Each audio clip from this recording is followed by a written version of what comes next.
Texas streets, honey. Y'all know we got Governor Hot Wheels down there. Come on now. And the only thing hot about him is that he is a hot ass mess, honey. Wow. That's all I can say is wow. Let me ask you something. When was the last time you said something you immediately regretted? Or maybe you didn't regret it, but you saw the firestorm that it caused. Here's the thing. Words have power. And in today's world, everybody wants to go viral. But at what cost? Have you ever seen someone say something reckless just to get attention? I think we all have.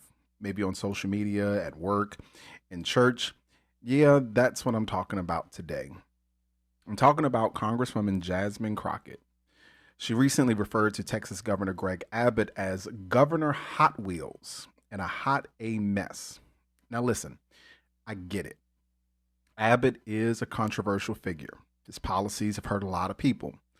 But let's take a step back. When did it become okay to use someone's disability as a punchline? And more importantly, what does the Bible say about how we speak about others, especially those we don't agree with?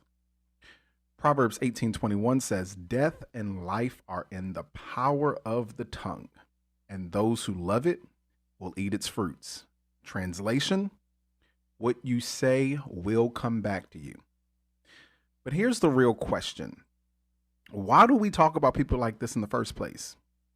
What's the real motivation? Because let's be honest, a lot of times it's not even about what they did. It's about the attention we get when we say it. Social media has turned controversy into currency. Likes, shares, reposts.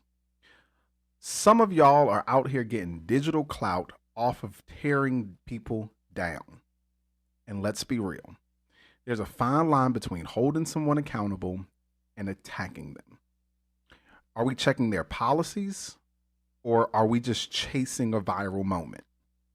Listen, if this is hitting home, I need you to do two things. Number one, hit that subscribe button because I have these real conversations almost weekly. Number two, drop something in the comments. Do you think people should apologize when their words go too far, or is everything fair game in politics?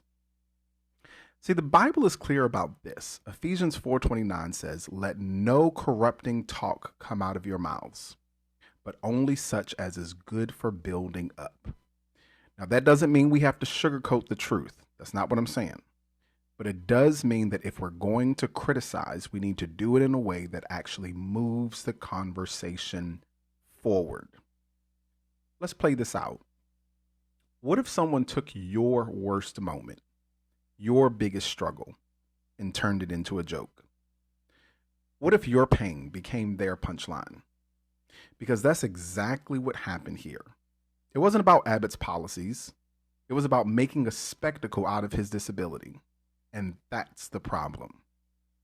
Y'all ever notice that people who claim to fight for justice are sometimes the first to dehumanize others when it's convenient? That's not justice. That's just playing the same dirty game from a different side. So here's where I leave you. Before you speak, ask yourself, are you making a point or just making noise? Because the Bible tells us to speak the truth, but to speak it in love. And if we can't do that, maybe it's time to check our hearts before we check somebody else's. That's been my time here. Thank you for joining me at my desk. I'm Dr. Dandridge, and until next time, speak with wisdom, move with integrity, and as always, stay rooted in truth.